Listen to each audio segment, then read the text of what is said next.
Recording in progress. तर बघा, आदिवासी विकास या टॉपिक मध्ये 9 ऑगस्ट हा महत्वाचा दिवस आहे. सुरुवातीला आपण प्रत्येक लेक्चरच्या दिनविशेष बघतोय. तर 9 ऑगस्ट हा international day of world's indigenous people, ज्याला आपण भूमिपुत्र म्हणतो. इंडिजिनस पीपल म्हणजे काय? भूमिपुत्र म्हणजे जे वनवासी आहेत. तर त्यांच्यासाठी 9 ऑगस्ट हा दिन, आदिवासी दिन हा म्हणून साजरा केला जातो, जागतिक आदिवासी दिन. आता ह्याच्या ज्या थीम्स आहेत त्या थीम मध्ये 2022 ची थीम लक्षात ठेवा. इंडिजिनियस youth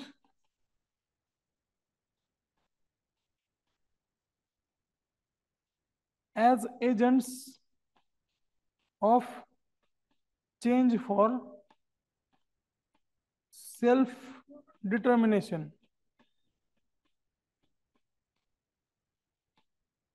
ही थीम लिहून घ्या. Indigenous youth as agents of change for self determination. 2021 ची लिव्हिंग नो वन बिहाइंड, एकही व्यक्ती मागे राहू नये.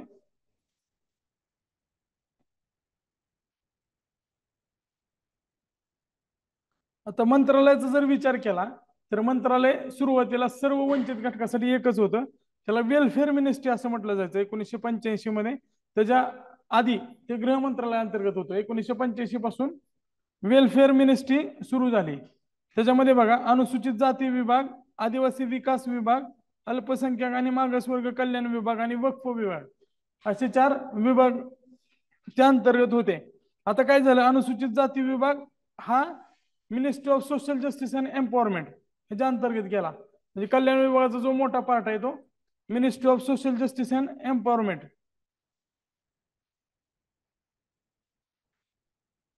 ते आपण परत बघणार आहोत. आदिवासी विकास विभाग जे त्याची स्थापना 1999 ला मंत्रालय म्हणून करण्यात आली. आणि अल्पसंख्याक आणि वक्फ एकत्रित करून 2006 ला अल्पसंख्याक मंत्रालयाची स्थापना झाली. म्हणजे कल्याण विभागांतर्गत हे जे वेगवेगळे मंत्रालय होते, सॉरी मंत्रालयांतर्गत जे जे विभाग होते त्याला पुढे मंत्रालयाचा दर्जा दिला आणि प्रत्येक वेगवेगळं मंत्रालय स्थापन झालं. आता 1998 ते या डिपार्टमेंटचं काय, सामाजिक न्याय व सबलीकरण असंच त्याला लक्षात ठेवा, ministry of social justice and empowerment. कारण कधी कधी ते फक्त इंग्लिश मध्येच देतात.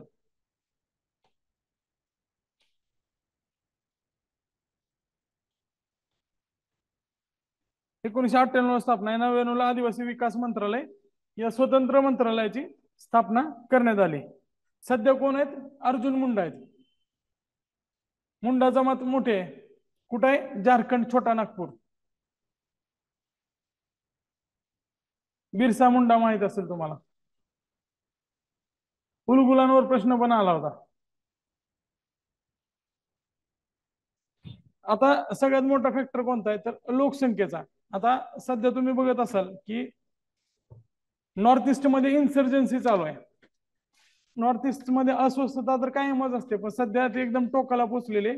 आणि जातीय अशांतता आणि जे दंगली आहेत ते जातीच्या आधारावर आहेत. आणि मेन कारण काय तर एसटी मध्ये इन्क्लुजन करायचं अशी मागणी मैत्री समाजाची आहे. आणि त्याला विरोध करतायत कोण? नाग आणि कुकी लोक.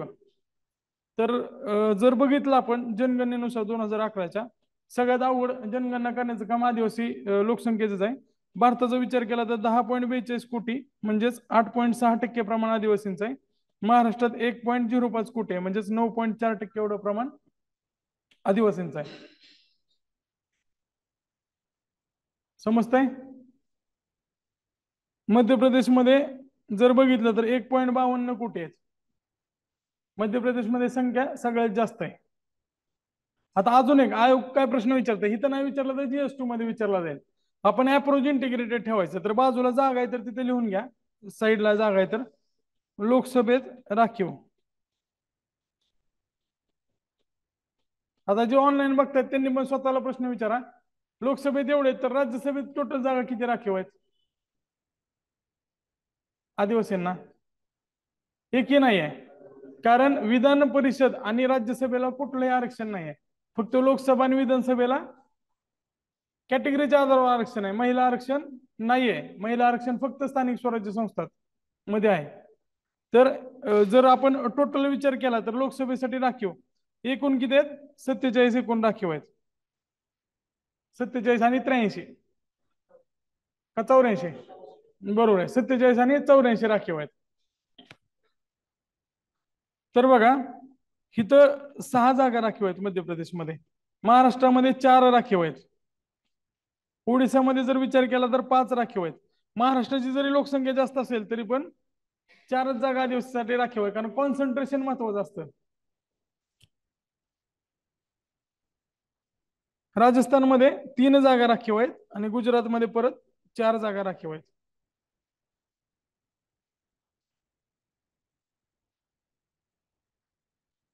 आदिवासी लोकसंख्येचे सगळ्यात जास्त प्रमाण असणारे राज्य कोणते आहेत? प्रमाणानुसार जर विचार केला तर मिझोराम आहे.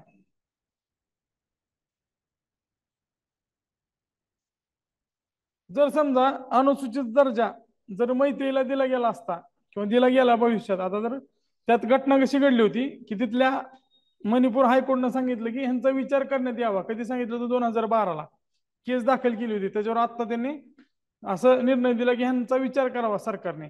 सरकारनं विचार केल्यानंतर तो प्रस्ताव पाठवला जातो आणि पद्धत पण बघणार आहोत आपण अनुसूचित जमातीमध्ये त्या लिस्टमध्ये ऍड करण्याची पद्धत कशी आहे. तर 2 पद्धतीने ऍड केला जातो, ते आपण पुढे बघणार आहोत. सध्या लक्षात काय ठेवायचं? मिझोराम. आता ह्याच्यावर पण प्रश्न येईल की मैत्री जमातीची संख्या किती आहे मणिपूरमध्ये, तर ती कुठं तर साईडला लिहून घ्या, इथं प्रमाण आहे ना. तर मणिपूरमध्ये जर आपण आकडेवारी जर विचारली रफ्तींनी तर मैत्री 51% आहेत. मैत्री 51% आहेत, नागा 20% आहेत आणि कुकी 20% आहेत. मैत्री 20% आणि सॉरी मैत्री 51%, नागा 20% आणि कुकी 20% आहेत. हे मणिपूरचं आहे. त्यानंतर बघा नागालँडमध्ये 86.5 आणि मेघालयमध्ये 86.1 असं प्रमाण आहे. आता लक्षद्वीप केंद्रशासित प्रदेश आहे, तिथे किती आहे? 94.8%.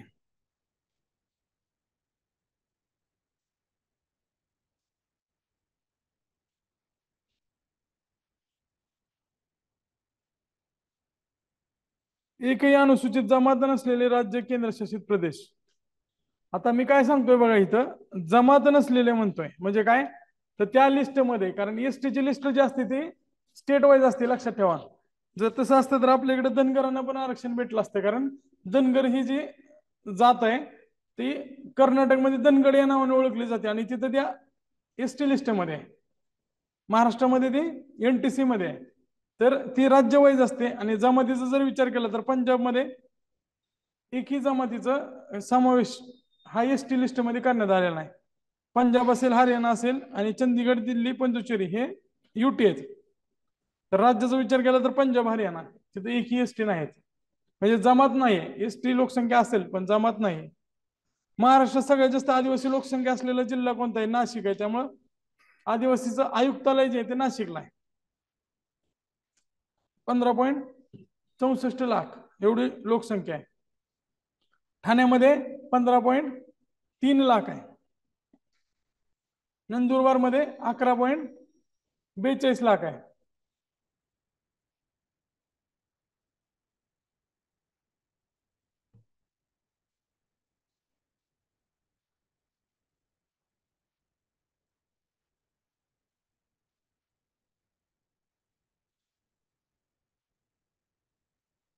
त्यानंतर बघा अनुसूचित आता जे ठेवा, हे काय लिस्ट मध्ये काही कश नाही, त्याची पद्धत वेगळी आहे. एसटीचं आरक्षण मिळण्याची जी पद्धत आहे ती पूर्ण वेगळी. फक्त वेगळ्या समितीने काय सांगितलं होतं, तर आदिवैशिष्ट्य असले पाहिजे त्या जमातीचे, म्हणजेच इंडिकेशन ऑफ प्रिमेटिव्ह ट्राईब्स, त्यासोबत डिस्टिंक्ट कल्चर, त्यांची जी संस्कृती आहे ती पूर्ण वेगळी असली पाहिजे. बरं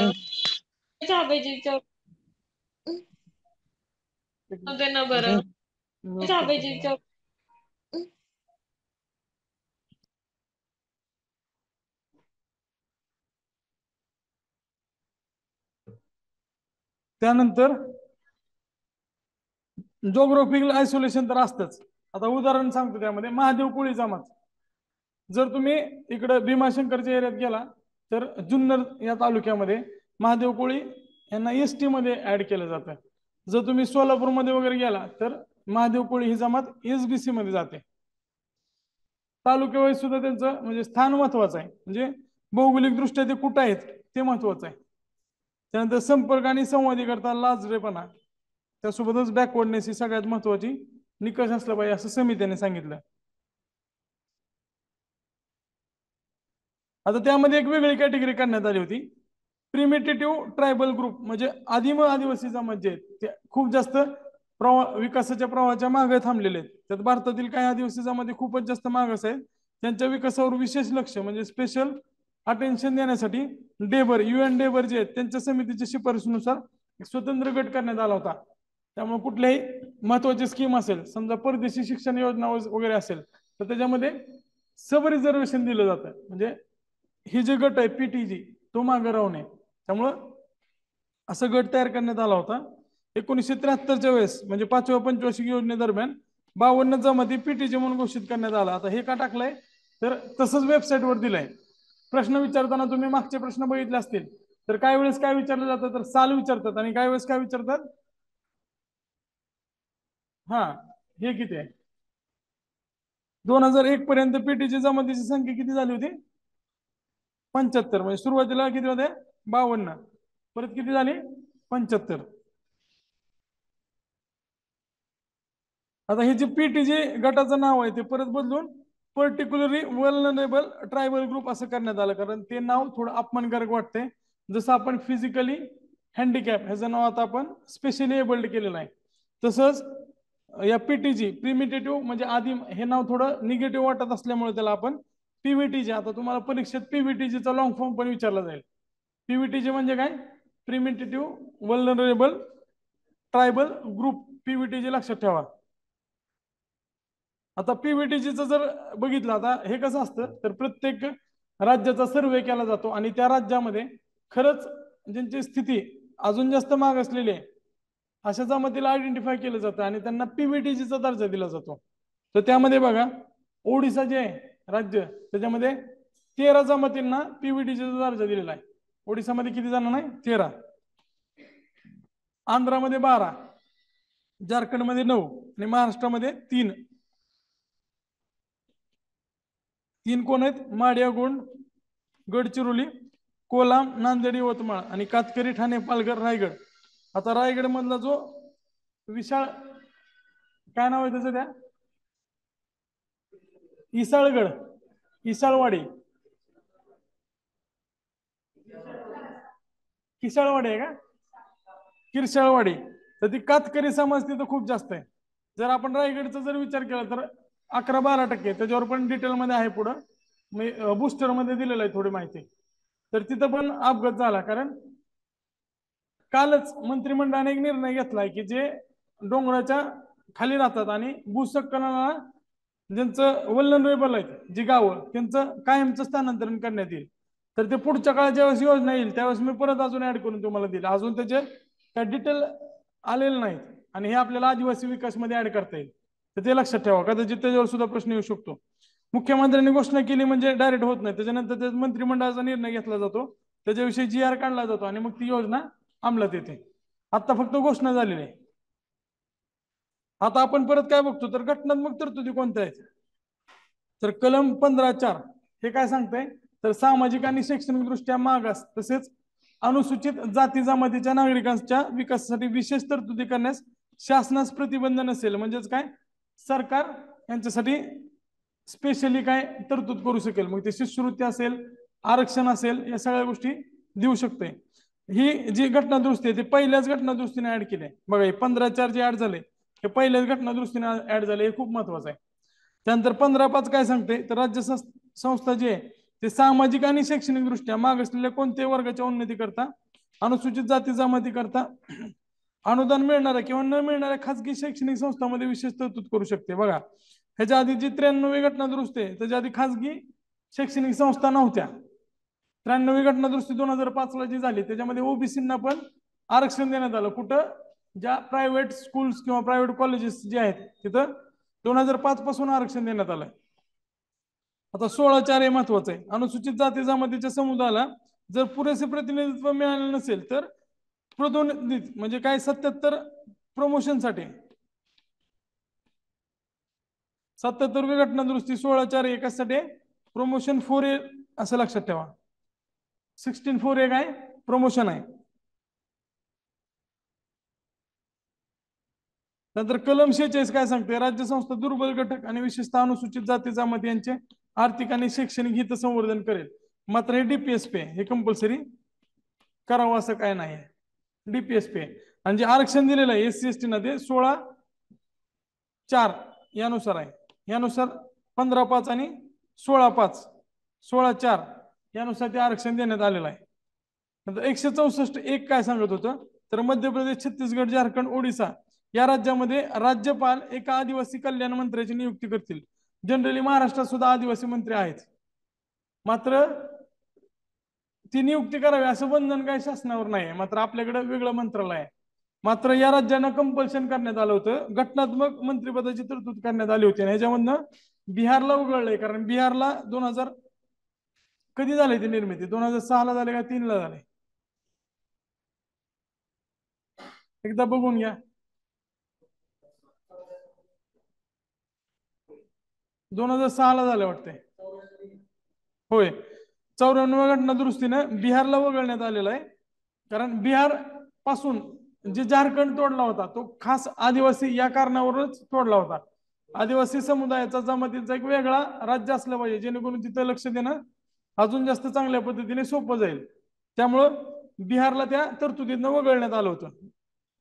असं नाही की बिहार स्वतः आदिवासी मंत्रालयाची निर्मिती करू शकत नाही, तो पण करेल. मात्र घटनात्मक जे बंधन आहे ते मात्र काढण्यात आलं होतं. कलम 330 काय सांगते, तर अनुसूचित जाती जमाती करता लोकसभेत आरक्षणाची तरतूद असेल. आता यासाठी जी तरतूद करण्यात आली ती 84 SC साठी आणि 47 ST साठी, इथं लिहून ठेवा, बऱ्याच वेळा लागते ते. 332 कलम काय सांगते, तर अनुसूचित जाती जमाती करता विधानसभेत आरक्षणाची तरतूद असेल. ते प्रत्येक राज्यानुसार वेगवेगळे. आपल्याकडे 29 आणि 25 आहे ना, SC 29 आणि ST 25. बोलताना माझ्याकडनं चुकलं असेल तर काय सांगत जावा, किंवा मी परत पुढच्या लेक्चरला करेक्ट करून जाईल. पण 99% माहिती बरोबर देण्याचा प्रयत्न करतोय मी. हे तुम्हाला कदाचित GS2 मध्ये विचारतील किंवा GS3 मध्ये विचारतील, माहित नाही. कलम 334 काय सांगते, तर अनुसूचित जाती जमाती करता असलेल्या राजकीय आरक्षणाची कालमर्यादा किती असेल. ते दरवेळेस वाढवत जातो आपण. 104 शेवटची जी घटना दुरुस्ती त्यानुसार 2030 पर्यंत मर्यादा वाढवण्यात आलेली आहे. आणि यासाठी आपण काय केलं, तर जे अँग्लो इंडियनचं आरक्षण आहे त्याची मर्यादा नाही वाढवली. म्हणजे आता अँग्लो इंडियनसाठी काय ते जिवंतच राहिलं नाही, मर्यादा वाढवली तरच ते जिवंत राहणार आहे आरक्षण. त्यानंतर पुढे बघा 243D काय सांगते, DT हे आरक्षणासाठी. डी आहे ते ग्रामीण पंचायत राज व्यवस्थेत SC ST ना आरक्षण आहे. मात्र ते आरक्षण कसं आहे, लोकसंख्येच्या प्रमाणात, हे लक्षात ठेवा. OBC ना मात्र 27% आहे. SC ST ना आरक्षण कसं आहे, लोकसंख्येच्या प्रमाणात, हे महत्वाचं आहे.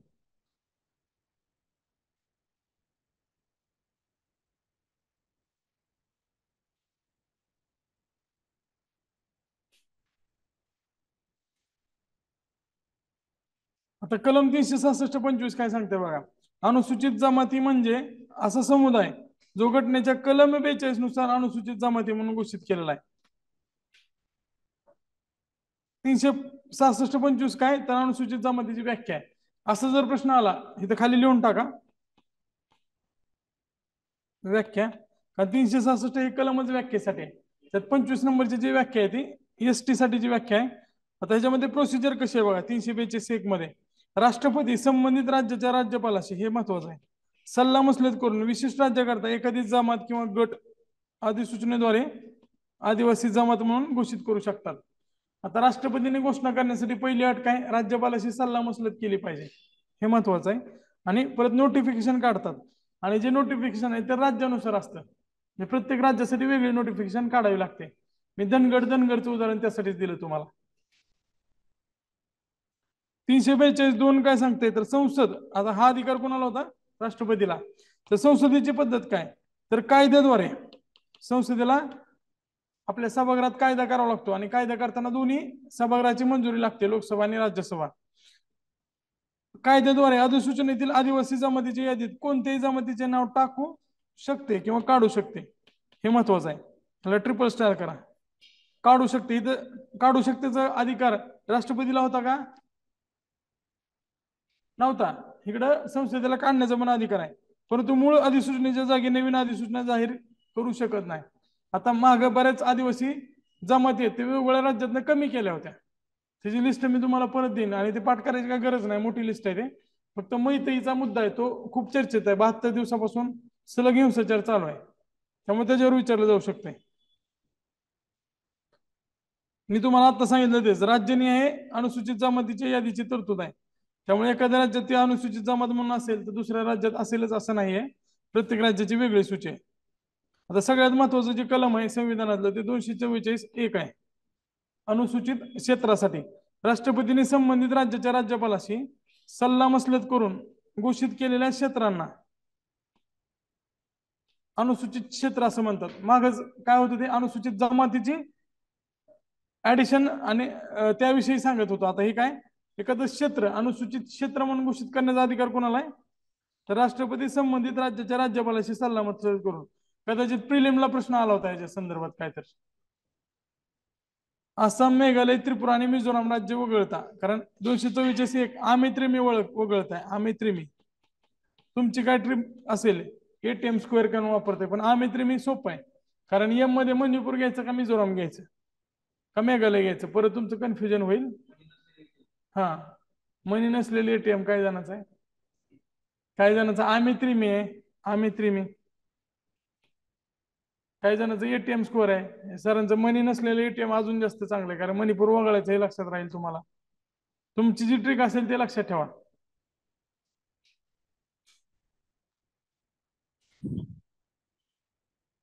आता हे जे शेड्यूल 5 जे आहे ते अनुसूचित क्षेत्राच्या प्रशासनाच्या संदर्भात आहे. आता ह्याच्यात राज्याचा जर विचार केला तर महाराष्ट्राचे जे शेजारी आहेत इथं असं लिहू शकता तुम्ही, कर्नाटक, गोवा वगळता सर्व शेजारी. आता महाराष्ट्राचे शेजारी कोणते त्यांना टिक करून घेऊ. गुजरात आहे, मध्य प्रदेश आहे, छत्तीसगड आहे, त्यानंतर खाली आंध्र आहे. म्हणजे आंध्र थोडं लांब आहे खरं तर, सध्या आंध्र नाही, तेलंगणा आहे, त्याला थोडं बाजूला ठेवूया आपण. आणि शेजारी नसलेले थोडे लांब असणारे कोणते, राजस्थान आहे, हिमाचल आहे, झारखंड आहे, ओडिसा आहे आणि आता आंध्र पकडूया. म्हणजे शेजारी असणारे किती आहेत? 4 आहेत. आणि शेजारी नसणारे किती आहेत? 1 2 3 4. हे काय शेजारचे आहेत आणि 5 जे आहेत ते शेजारी नसणार आहेत. हे लक्षात ठेवणं सोपं जाईल तुम्हाला कॅटेगरी केलं तर. म्हणजे खालचे बघा, कर्नाटक आणि गोवा सोडायचा, सोपं होऊन जाईल. ह्याच्यामध्ये अवघड काय वाटतं आपल्याला, तर हिमाचल वाटतंय. उत्तरेकडचं एकच आहे हिमाचल. झारखंड, ओडिसा तर 100% असणार आहे. बिहार नाही हे पण माहिती आहे तुम्हाला, आणि तो पट्टाच आहे. म्हणजे तुम्ही जर दंडकारण्य आणि छोटा नागपूर ह्याचा जर पट्टा बघितला तर तो कुठून सुरू होतो, तर झारखंड आहे, त्याच्यामध्ये मध्य प्रदेश आहे, ओडिसा आहे, महाराष्ट्राचा बराच भाग आहे, आंध्र प्रदेश आहे, तेलंगणाचा पार्ट आहे जिथं नक्षलवादी चळवळ जास्त जोरात होती, आणि ओडिसा आहे. वरचं राजस्थान, हिमाचल लक्षात ठेवा, आणि इकडे गुजरात पण. आता या राज्यातले जे अनुसूचित क्षेत्र आहेत, अनुसूचित क्षेत्र घोषित कोण करतं, तर राष्ट्रपती करतात राज्यपालाशी सल्लामसलत करून. हे लक्षात ठेवा. आता राज्यपालाला अधिकार कोणते आहेत, तर राज्यपाल एखादा संसदीय कायदा किंवा राज्य विधिमंडळाचा कायदा, हे दोन्ही कायदे महत्वाचे आहेत, तुम्हाला तिथे गंडवू शकतात. तो संसदेचा कायदा असू दे किंवा राज्य विधिमंडळाचा कायदा असू दे, दोन्हीपैकी कोणताही जरी कायदा असेल तर तो कायदा अनुसूचित क्षेत्रासाठी लागू होणार नाही किंवा बदल अपवादासहित लागू होईल असा निर्देश ते देऊ शकतात.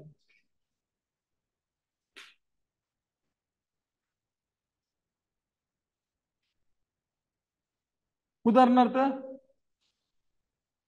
पेसासारखे कायदे आहेत किंवा ग्रामपंचायती संदर्भात वन हक्काचे जे कायदे आहेत, लँड ऍक्विजिशनचे कायदे आहेत, त्याच्याविषयी बऱ्याच वेळा राज्यपाल रिस्ट्रिक्शन टाकतात. त्यासोबतच अनुसूचित आदिवासी जमातीच्या मालकीच्या जमिनीच्या हस्तांतरणाला प्रतिबंध, म्हणजेच लँड ट्रान्सफर असेल किंवा लँड ऍक्विजिशन असेल, ह्याच्याविषयी निर्बंध राज्यपाल टाकू शकतात. अनुसूचित जमातींना दिले जाणाऱ्या कर्जाच्या व्यवसायाचे नियमन करू शकतात. कारण अनुसूचित जमाती ज्या आहेत त्या फॉर्मल जी आपली इकॉनॉमी आहे किंवा फॉर्मल त्याला आपण काय म्हणतो फायनान्स सिस्टीम त्याच्या बाहेर आहे. तर त्यांची पिळवणूक सावकाराकडनं होऊ नये त्यामुळं त्याच्या संदर्भात नियमन करण्याचं काम राज्यपाल करतात. आता हे ट्रायबल ऍडवायझरी काउन्सिल ह्याच्या बाजूलाच लिहून घ्या, कारण तुम्ही सगळं वाचल्यानंतर तुमचं कन्फ्युजन होणार आहे. इथे लिहून घ्या अनुसूची 5. जे इंग्लिश करतात तर त्यांनी शेड्यूल लिहा. जे इंग्लिश मध्ये करतात त्यांनी अनुसूची नका लिहू, त्यांनी शेड्यूल लिहा. शेड्यूल 5 त्यानुसार ट्रायबल ऍडवायझरी काउन्सिल स्थापन केले जाते. परिशिष्ट पण म्हटलं जातं मराठीत त्याला, परिशिष्ट किंवा अनुसूची. सर्व राज्यांनी आदिवासी सल्लागार परिषद स्थापन करावी अशी तरतूद आहे. 5 मधील कुठले सर्व राज्य तर 10 राज्यांनी सध्या 10 आहेत, ते कमी जास्त होऊ शकतात. राष्ट्र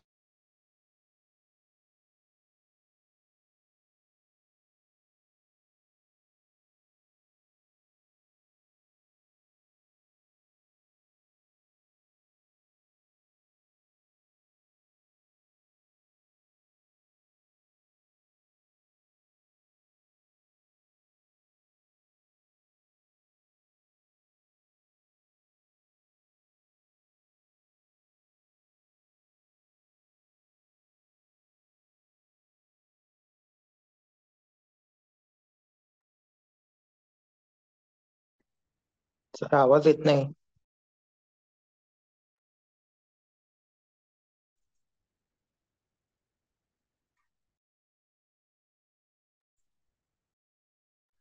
सर आवाज गेला.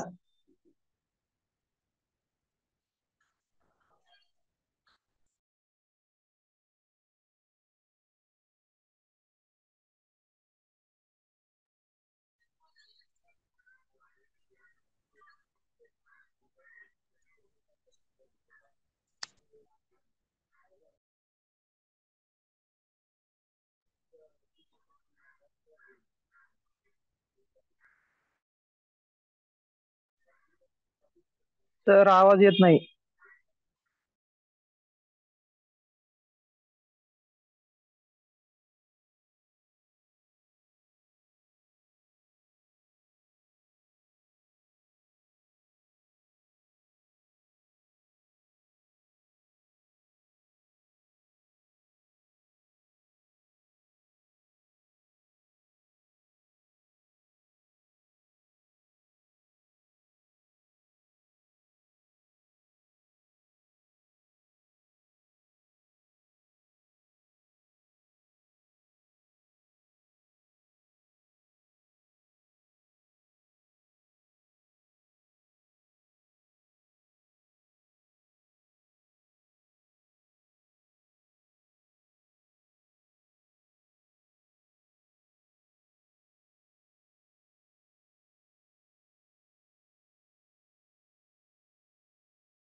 आता येतो का आवाज? आता येतोय सर, स्क्रीन स्टक झाली होती. अच्छा, आता इंटरनेट तर 5G लावून घेतलं आपण, काय होते काय माहिती, आता पूर्ण सर्व्हर चेंज करून घेतला होता. कधी कधी मला वाटतं ते नेटवर्क करणं सर्व्हर करणं फ्लक्च्युएशन होते आणि म्हणजे 1 सेकंदासाठी जरी झालं तर स्टक होऊन जाते सगळं. चालू करू.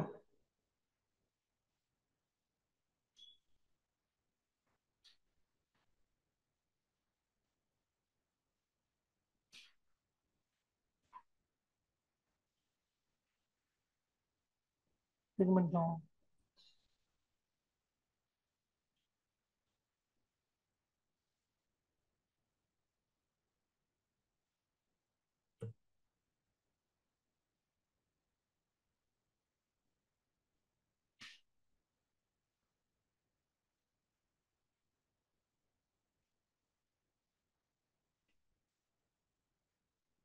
आता काय प्रॉब्लेम नाही ना? नाही सर, नाही सर. बरं, प्रश्न काय होता तुमचा रेकॉर्डिंग सुरू करायच्या आधी बोल. हा,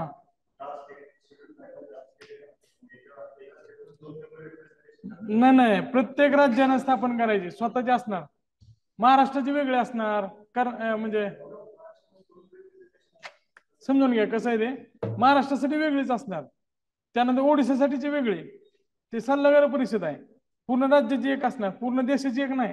प्रत्येक राज्याने स्थापन केले पाहिजे. वाचताना बघा काय सांगते ते, की 5 मधील सर्व राज्यांनी परिषद स्थापन करावी अशी तरतूद आहे. सर्व राज्यांनी स्थापन केली पाहिजे. म्हणजे राज्यानं स्वतःची स्थापन करायची त्याच्यात. राज्याचे असले पाहिजे, म्हणजे त्यामध्ये ट्रायबल मिनिस्टर असेलच असं नाही.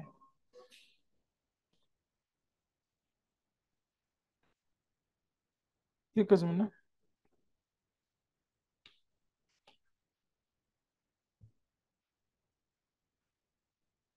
कुठल्या पानावर आलतो आपण?